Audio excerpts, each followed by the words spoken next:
And here he is, John, all the way from Florida. How are you doing, John? I'm alive and above ground and healthy, so I'm doing well. Amazing. Oh, I love that. I mean, how was your Thanksgiving? Oh, great. We had the family over and, the grandkids, and it was, always interesting. The kids are the center of attention, besides the turkey. Oh, God. Always, right? I know, but I know you're a busy man, amongst the many talks that you're doing recently. You're also a master champion in karate, and you're doing professional coaching, and you've just sold a multi-million pound or dollar business.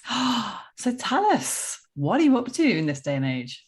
Well, I'm working on making a movie with my new book. Wow. It's my life story, and how I go through being sexually abused, and how my family was a mafia type family. Okay. My father was a heroin dealer. Wow. And my uncle was a hitman. And my first wedding, he threw my wedding, and the caterer insulted him in front of the family. So the next day he killed him. So my goodness. so the book goes on to a lot of different areas of my life, and how I became a karate champion, and how I only went to the 9th grade, how I got molested when I was 8.5. And my father went to jail when I was 8, and how I carried that through for a while, and the molestation. And it was interesting because I treat people that have been, sexually abused. And most of the people that I treat, if not all of them, didn't realize that maybe a second that it felt good. And then then you realize what was happening. Yeah. And then you go into the rest of it, the shame, the guilt, the fear of anybody finding out, nobody believing you, all the things that happen with sexual abuse. Yeah, it's true. Yeah. And, overcoming that. And I went to a priest and asked him if he would get this evil out of my body. And he said, I could give me 5 Hail Marys and 10 Our Fathers, and you'll be fine. Well, that really didn't work too well. But eventually, I got through it. And, in the book, it talks about how I was in gangs, and how I got out of the gangs, and then how I went to karate. And karate got me really out of the gangs and got me to focus all my anger and all of that stuff in my karate classes. And then, eventually what happened was I wound up doing drugs. It tells about how that happened. And I don't want to give everything away, because if you want to get the book. Leave some. And then it goes from that into all the things that I used to do, collection work for the smugglers. I used to deal kilos of cocaine. And then from that, I went to treatment. And then from treatment, I went to treatment not because I thought I had a problem, it's because my family thought I had a problem, and I just told you who my family was. So I was wondering they did an intervention on me. I was wondering who's doing an intervention on them. But anyway, I winded up in treatment, and I had a spiritual awakening in treatment.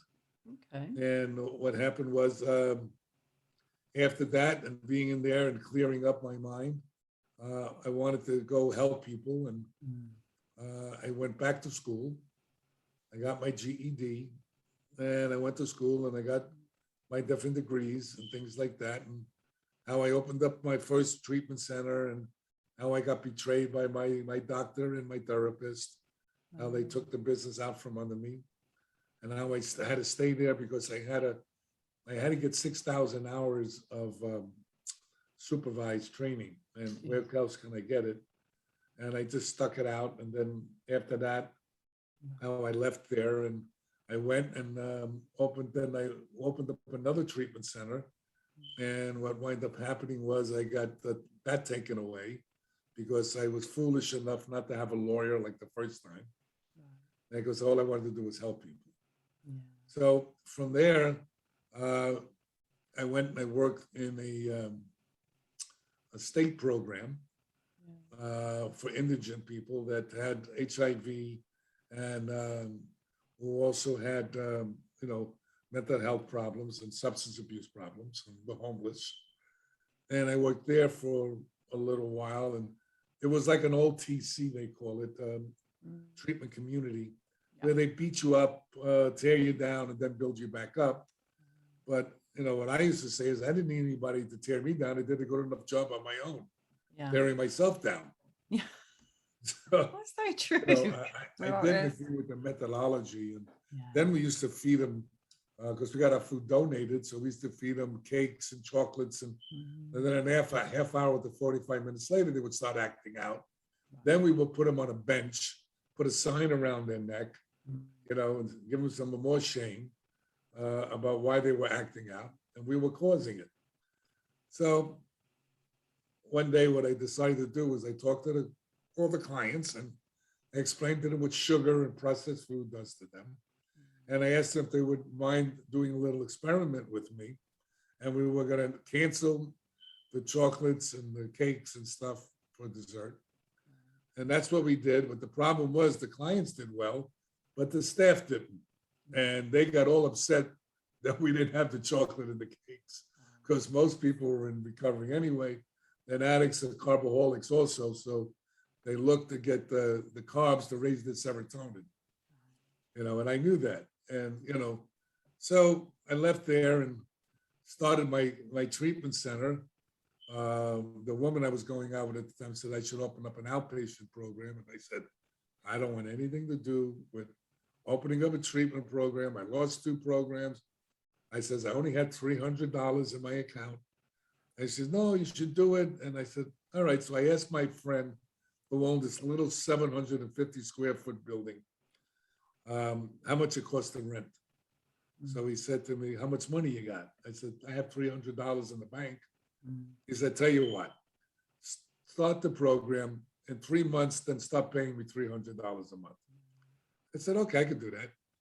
And everybody was laughing at me and says, how, you're not taking insurance. How are you going to make any money? All you're doing is, you talk a lot about vitamins and nutrition and, and all that stuff, and people are not going to come. Well, that wasn't true. People did come. And I started to overflow with clients. And I had a friend of mine that I worked with in this program, the state program, who I asked to be my partner. And he said, well, let me see the books. I said, what books? I used to take the money, stick it in my pocket. And I used to say, look, they'll pay me. I know they'll pay me. So we all laughed. He said, they're addicts. They're not going to pay you. So he took over the business part. And then eventually his son took over the marketing part. I did the branding and the counseling, along with my partner, Jerry. And we had, creditors chasing us, and we had no money really. And we did the best we could. Yeah. And what eventually happened was we started to do better. And I met another woman, and I was going out with her for 3 months. And I said to her, listen, why don't you sell your car? It was a brand new car. I said, your kids are destroying the car. Give me the money and I'll buy your car 10 times better one day. So she did. She sold the car and gave me $20,000. Wow. And then from there, by the way, I wound up marrying her. We're still together after 26 years. So now that's a story. Yeah. What happened was we started building the program, and after about 18 years, we sold it in 2012 for 45 million. Wow.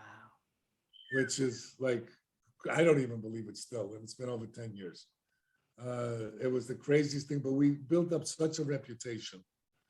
And what I wind up doing is I wind up lecturing, and I wind up getting connected with Dr. Blum. He's the geneticist who found the addiction gene. Yeah. Okay. And there is a gene for addiction and alcoholism. Yeah. And then I met Dr. Mash, who I worked with her. And I used to go back and forth to St. Kitts because you weren't allowed to do Ibogaine in the United States because it was a Schedule I drug. And I worked with her for about 13 years in the islands. I used to go there for 2 weeks and come back for 2 weeks and take the clients and bring them back to the treatment center. So I did that. And then with my partner, Gerald, who was a genius on the internet, he wound up getting, we used to get 1,000 calls a day. And we only had, and then when eventually we got a inpatient unit and a residential program, which we had 62 beds. And we had residential, and we had what is a partial hospital program. We had intensive outpatient, and aftercare. So we used to sell our calls, okay, to other treatment centers for $250,000 a month. And the rest of the calls we took for our treatment center. We only had 62 beds. And that kept going. And what I did was we became the leaders in the industry on alternative medicine that was evidence-based. So through Dr. Blum, he put me on his science team, which I still currently work with about 25 universities, scientists, researchers, and clinicians. And I'm currently in 77 medical and peer-reviewed journals, and talking about genetics, talking about neuroscience, talking about nutrients, talking about the microbiome, the gut, which is very important. And you know what I teach people is, treatment is 70 years behind the times. The model was based on an alcoholic model in the 1950s. Okay. And it was a 28-day model. And that model is no longer relevant because of the drugs that we're using today are so powerful that it's actually damaging the brain much more than the alcohol did. Yeah. So the time in treatment needs to be anywhere from 60 to 90 days, depending on the severity of the illness. And we need to look at people comprehensively. Yeah. See, most people don't realize a lot of the food that we eat here in the United States, I don't know about Canada, but I'm sure it's probably similar. There are a lot of processed food, a lot of sugar, and things of that nature. And a lot of that is not really good for the body and the mental health. So also what the people don't realize is the gut, the microbiome, the microbiota, is the flora in the gut, okay, is usually out of balance.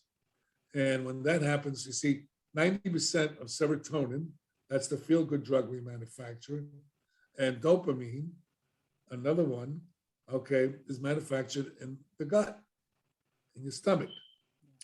So 90% of that's manufactured there, and then it goes up the vagus nerve, up the side of your head, into your brain, and deposits serotonin and dopamine. So what we're not looking at is, we have a lot of mental health issues, people with depression and anxiety and other mental diagnoses. But when we're not looking at what is the cause? Yeah. You get a headache. So people say, okay, take an aspirin, take a Tylenol. I want to know why I got the headache. Exactly. Yeah. Why don't we have to just medicate stuff or put a Band-Aid on it? Oh, yeah. So it's the same thing with depression and anxiety and addiction. All right. So what's going on? Why am I depressed? Why do I have anxiety? So what happens is most treatment centers, they look at it from a psychological approach, which is very valid and, also needs to be addressed. Absolutely. All right. But there's a medical component that we're not looking at. Yeah. And that's what I lecture about. Okay. First of all, you have to treat the gut. The gut is where autoimmune diseases come from. It's where serotonin and dopamine is from. And what happens is people get leaky gut syndrome. They get H. pylori infection. People can look this up. That causes depression and anxiety. People have hypoglycemia. Those are people, especially alcoholics, low sugar, causes depression and anxiety. Yeah. People that have low thyroid, especially women, have depression and anxiety. You can have closed head injuries that causes depression, anxiety, and behavioral problems. You can have low testosterone or very high testosterone, causes depression and anxiety. We're not treating any of this. All we're treating is psychological. You go to a therapist, he talks to you. Well, try talking to your thyroid. Let me know how you do. It's so interesting, yeah, because I was actually, I had some low moods going on and I knew there was an imbalance inside of me. And so I had some private testing And yeah, it turns out I've got low thyroid. And I knew as soon as I went to my GP, they'd instantly prescribe thyroxine. And I said, no, I don't want to go on medication. So I went to see an Ayurvedic doctor. And, and he basically prescribed me a gluten-free, wheat-free diet. And oh my God, I noticed it within 2 weeks. I noticed a massive shift. Well, you see what happens is the narrative is that the pharmaceutical companies spend billions of dollars, not millions, billions of dollars marketing to us and telling us if you don't take these medications, you're going to die, you're going to get sicker, you're going to get. So it works on fear, just what they're doing with COVID. Yeah. Everything is based on fear, scaring people into doing things. Yeah. And there are things that can fix this. They're not talking about that. No, exactly. Like go holistic, change your diet. Let's boost up immunity. But not only that, if you catch COVID, you can do Regeneron. Yeah. And I know because I caught it. My wife has a kidney transplant. Okay. My brother got it. My friends got it. We're all in the same age category. Wow. I'm 75. And 2.5 days, we got rid of it. We did steroid, we did antibiotics. And the thing they don't like, which is ivermectin. And we did that. Okay. And we got rid of COVID. Oh. Wow, what a surprise. They're not talking about people building up their immune system, taking D3, taking zinc, taking multivitamins and minerals, exercising, getting a little sun, taking D3. I mean, we're all about taking pills. Oh, and that's what people are telling you. I love some of the commercials we have in the United States. Oh, it's pill for arthritis, but you can die. You're going to have high blood pressure. You're going to have kidney failure, and on and on and on and on. Yeah, but it's only a small percentage. But how do I know I'm not in that percentage? Exactly. Oh my God, that's scary. Do people actually still go and buy drugs? It's crazy what's going on in the world. God. Okay.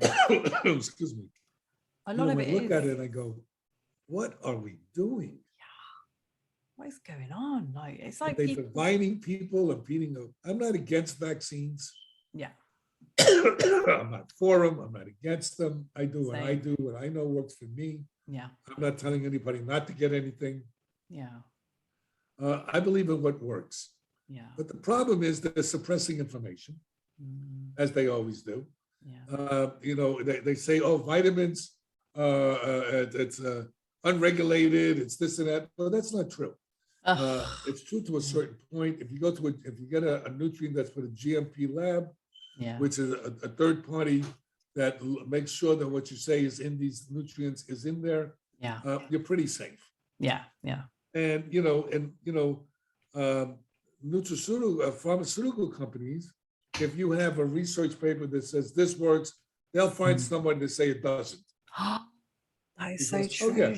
Yeah, that goes on in the science community all the time. It does because because of this Ayurvedic, like some herbs that I'm on, I went on online and there's so many studies, American studies that have said about heavy metals in a lot of the Ayurvedic herbs.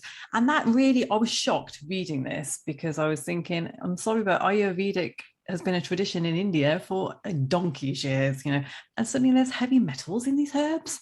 Well, I got news for you. There's heavy metals in our water.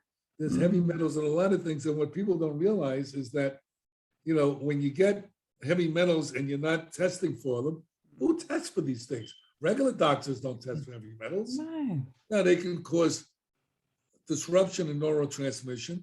They can mimic attention deficit disorder and bipolar disorder. They're not looking at any of this. No. And it can also damage your kidneys and cause mental illness. Yeah. So we're not looking at any of this stuff. No. And they go, yeah, but that's not important. Oh, yeah, this doesn't work. Well, your stuff ain't working very well either. Exactly. So, I mean, the problem is this. They say, well, there's only 20 research papers on this. How many do you have to have? Yeah. And then people say, well, there's no research on this. I tell them, look, here's how research works. You have to have what is known as an end game, okay?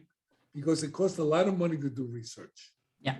And if you're not going to make money at the end of the trip, why are you going to do it other than altruistic ways of doing it because you want to help? Yeah. All right. There's not that many people out there to do that. Yeah. So it's all about money. It is, and that's just the bottom line. Yeah. So unfortunately, there are people that it's not all about money, but a lot of things are about money. It is. And a lot of research is not done on a lot of things because there's not enough money at the end of the trail. Right. Okay. It's all about the money. Always about the money. And in the United States, they have, they're trying to cut from 28 days now to 2 weeks Right. in treatment, which is almost hilarious. Person's using drugs for 20 years, that's suffering from depression Yeah. for so many years. And now all of a sudden, in 2 weeks, they're going to be okay, and you send them back into the same place they came out of. I don't think that's very well. Nuh-uh. Not at all.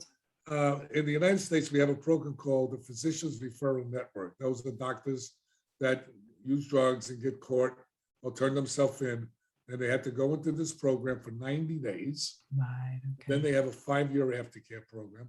They have a 90% success rate. Okay. So, and the insurance companies are paying for treatment. So a guy goes to treatment in the United States, he leaves or finishes it, comes out, 2 weeks later he relapses, goes to another treatment. Right. He leaves Yeah. or relapses, goes to another, and they keep this going around and around and around. Why don't they do it right the first time? Exactly. Such a You know, waste. and listen, I'm not going to say it's a perfect model. Nothing's perfect, No. but at least it's a hell of a lot better than 2 weeks or 28 days in treatment, which is a joke. That is a joke. Yeah. So in the UK, I don't know what do you guys do for treatment in the UK? Wow. Yeah. So we have rehab centers, which I know people can check into, you know, for as long as they like. And really? yeah, so yeah, there's a lot of rehab centers down south because I used to live on the coast and like Bournemouth, and there's a lot down there. So, and I know the government is quite good at funding, you know, a lot of. Yeah, but what kind of treatment are they doing? So that's another issue. Oh, okay. Well, I know for alcoholics, it's 12 steps, right? Well, the 12 steps are fine if you work them. Yeah. I mean, listen, everything works if you work it. Yeah. You know? And the problem is that people go, well, the 12 steps don't work for me. Well, maybe you don't work for it. What are the 12 steps? Okay, it's real simple stuff. Yeah. Right? They're a way where you're on the same life pattern as other people so you can relate to each other, number one. Right. It's not therapy, it's not treatment.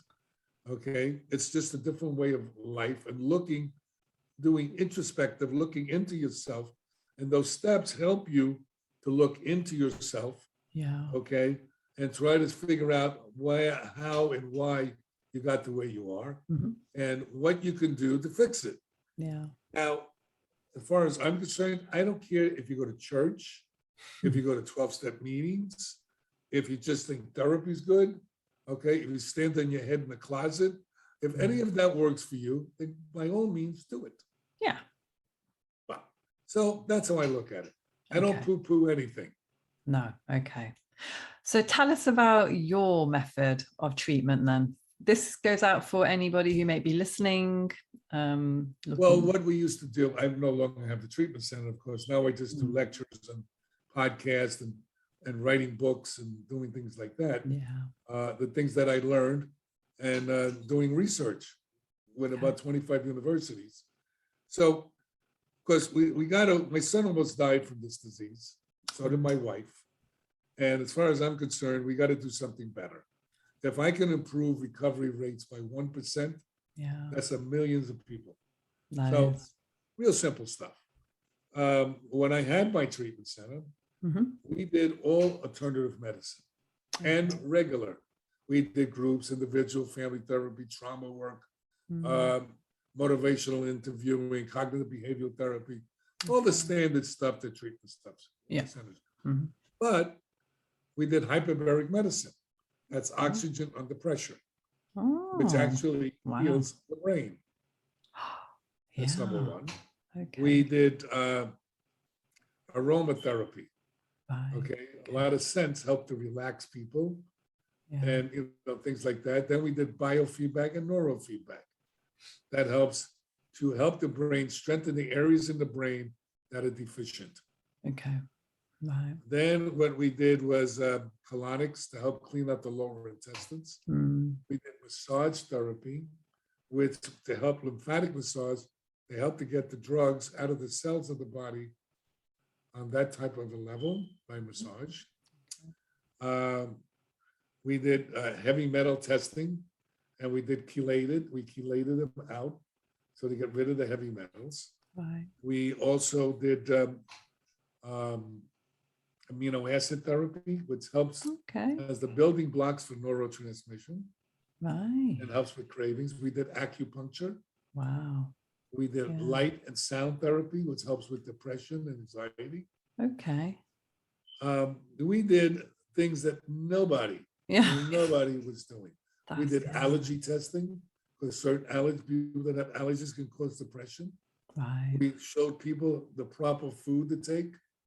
Okay. We did organic and natural foods at the center. Wow. So we did a lot of different things that nobody was doing. So and that's how we became known in the treatment world. And yeah, my next question is, why did you sell it if you were doing such a great job? Well, what happened was my partner, one of my partners got sick. He had cancer. So he had thyroid cancer, and then he had kidney cancer, and then he had a stroke, and he was unable to work for 4 years. And then I had to take over his position. We had 147 employees. Wow. 7 buildings. Okay. So it was quite a that's huge. Big place. I mean, remember when he had 1 employee, that was me. Right. That's how we started. Then 2, then 3. And that's brilliant. And then my other partner, which was his son, who did all our internet, didn't want to do it anymore because his father wasn't doing it. And, you know, it's very strenuous owning a treatment center. I mean, I had people die in my arms. I brought them back to life. I mean, I've been treating addicts for 35 years. Right. And I'm in recovery myself now, 37 years, this December 4th. Okay. Yeah. So what we decided to do was to sell. Okay. And we had an offer we couldn't refuse. Yeah. And that's what we did. Okay. And 3 months later, the treatment business turned to garbage. Ugh. Yeah, got really bad. That was a given. Actors, over regulations, all kinds of stuff went on. So we sold at the rate. Listen, I believe this. The God of my understanding directed us which way to go. Yeah. And I'm still helping people. Yeah, but I just think that what you were offering, and it's so alternative. And you're right. I haven't seen anywhere that could offer such a service. No, nobody did. Exactly. So your They patients didn't know how to do it. That's why. Yeah. See, you have to understand the psychological approach that we used. Yeah. Addicts are feel-good junkies. That's what we are. If it feels good, we're going to do it. Yeah. All right. So when they started treatment with us, we gave them 4 free sessions of whatever they wanted to do. Okay. Okay. And then whatever they liked, they could continue doing, but they had to pay for it at, of course, a discounted rate. Right. Okay. And that's how, and then the nutrients, we had our own nutrient company because we used to get special assays. They call them federal assays. So which way it's a federal offense if you lie on that. So we knew exactly what was in our compounds. Right. Okay. Yeah. Right? So we used to put them on auto ship and for their nutrients, because addicts, you know, even if they feel good, after a month they forget it, they just keep going on their merry way. Yeah. So if it was there, they'll use it. Okay. And we didn't make a lot of money, but we paid for what we were doing and made a few dollars. Okay. And it was another way of marketing our treatment center. Right. So that's how we did what we did. Yeah, absolutely. And let's talk about your discipline in karate and martial arts, because again, I just think it's such an amazing way to kind of place your trauma, just place it into this discipline of martial arts, which really helps you to, stay present. Because I think a lot of us do, we forget about being present because we're so focused on the past when we're highly traumatized. Well, addicts live in the past and they live in the future. Yeah. And they don't pay attention to the present. Exactly. And the problem is, see what happens with the martial arts, it saved my life. Okay. Many times. Yeah. In different ways. And it taught me discipline, it taught me focus, taught me another way to express my emotions. Right. The problem is that I got hooked on drugs when I was probably in the 30s. I started using drugs when I was 20. Right. And, recreational. And of course, it escalates into a nightmare. Yeah. And so, even though I knew what to do and I knew what I was supposed to do, I didn't do it. Just like most of us, oh, I'm not supposed to eat that. And then, well, I'll just eat it one more time. Yeah, exactly. And, but thank God I got back on track. And now I'm giving back as much as I can. And my book, The Kid from the South Bronx Who Never Gave Up, which is on Amazon. Okay. And also How to Beat Your Addictions and Live a Quality Life. Yeah. That's another one. And the way I wrote the How to Beat Your Addictions, I interviewed 200 addicts, alcoholics, and other addictions. I want to know what they did to become successful and stay that way. Right. And Brilliant. then, because it's not just about quitting, it's about living a life worth living. Yeah. So, and then I interviewed about 100, 150 addicts and other people with other behavioral disorders. I want to know what they didn't do, what they didn't do. And I put that into the book. So, and then I put my own stuff into the book. And that's how I wrote How to Beat Your Addictions and Live a Quality Life. Right. So they got 351, including me, ways how to do this and not to do this. Okay. So yeah, I think that would be a highly recommended book for anybody who may be suffering from addiction. And again, I've spoken about addiction a few times there. It's not only for drugs and alcohol. Addiction can be for sex. It can be, when you're addicted to your phone. Gambling, shopping addiction, food addiction, on and on and on. And people say, well, how do I know I'm an addict? I said, well, look, I make it real simple. Yeah. Here's my definition of an addict. When you continue to do a substance or a behavior in spite of adverse consequences, then maybe you need to take a look at it. Yeah. So I think that's pretty simple for people to understand. That is. I mean, if you're losing your relationships, you're getting arrested, you're losing your jobs, you're not functioning properly, and you keep doing these behaviors or these substances, just maybe, that might be the reason. Maybe. Yeah, absolutely. And then you went on to write your next book, which was Proven Holistic Treatment for Addiction and Chronic Relapse. Yes, the How to Beat Your Addiction is an upgrade from that. It's the second edition on the Proven one. Okay, brilliant. Right. And then you've also got your Molecular Neurobiology of Addiction Recovery, which again is a 12 steps program and fellowship. Right. And that one was about the neuroscience of it.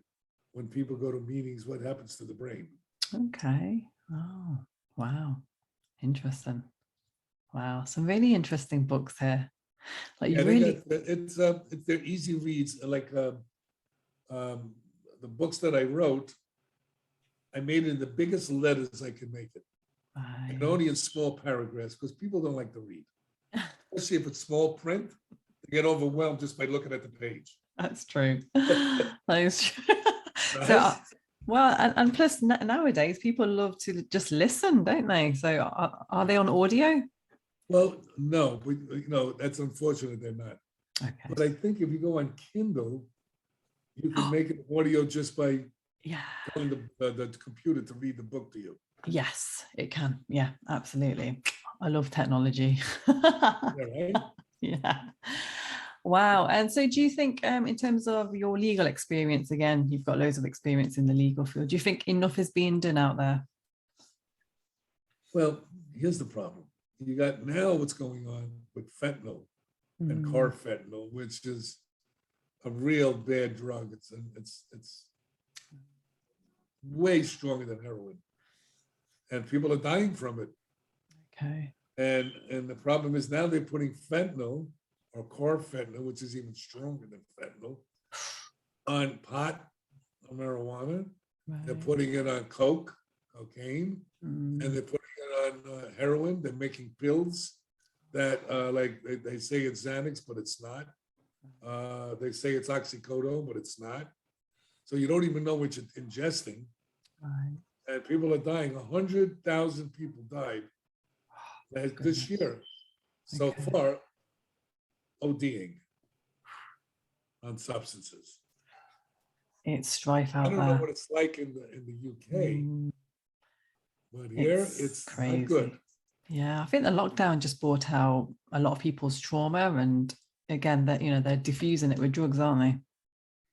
Yeah, well, what's happening is since COVID, and they're locking down people, and they're doing all this, and they're causing people to go into, they may survive COVID, but I don't know if they're going to survive the mental illnesses that are being incurred, because being, where you can't do regular things, and especially with people that are in recovery, they can't go to their meetings. They're doing them online, which is okay, but it's not the same. Yeah. And it's causing people depression and anxiety, and everybody being in the house with all the kids, and people are getting divorced, and so I don't know if the fix is worth the fix anymore.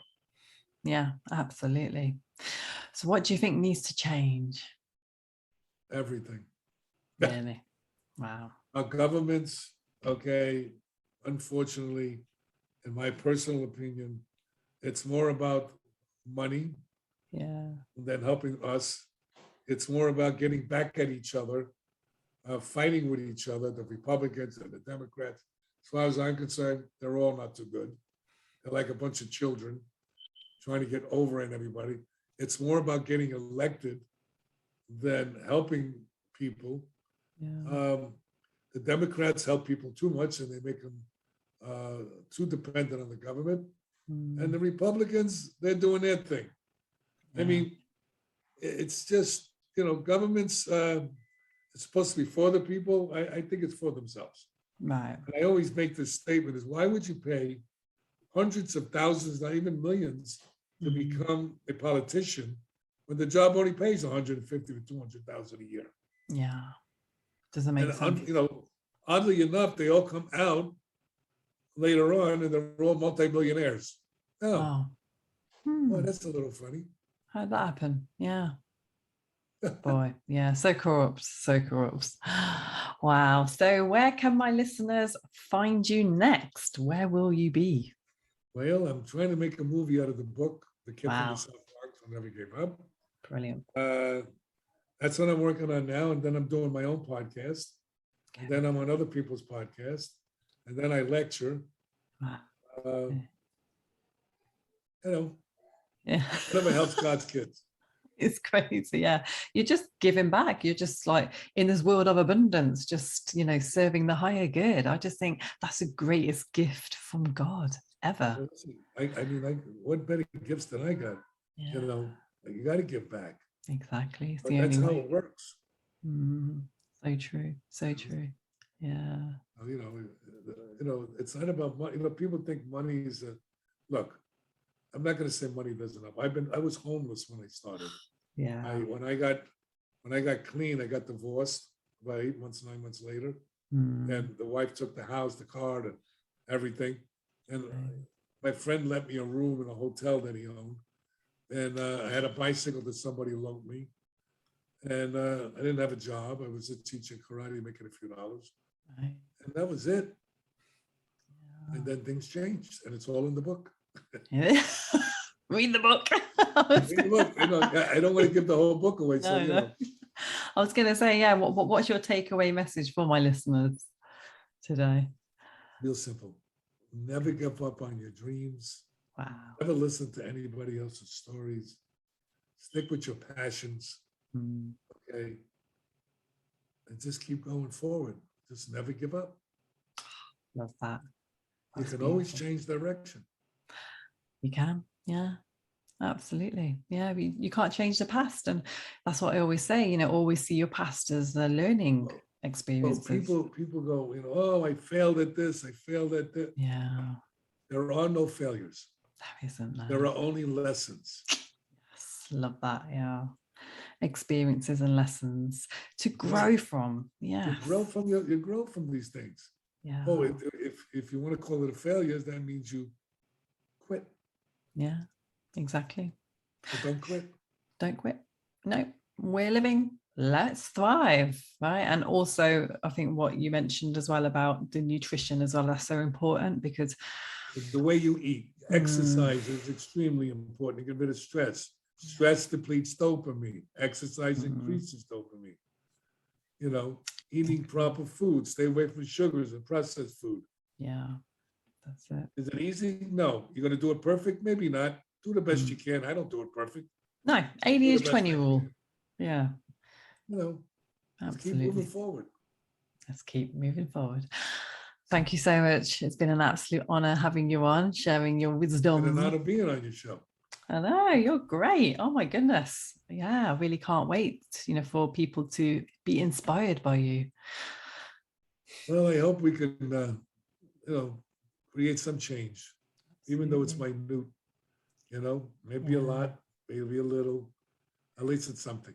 Yeah. Wow. We already are by listening to you. So thank you so much. You're very welcome. And that's it, my listeners. I hope you enjoyed this episode. Please do get in touch with John. I will include all of his links to the books and his social media channels and his website, etc., in this description. So please do get in touch with him or me.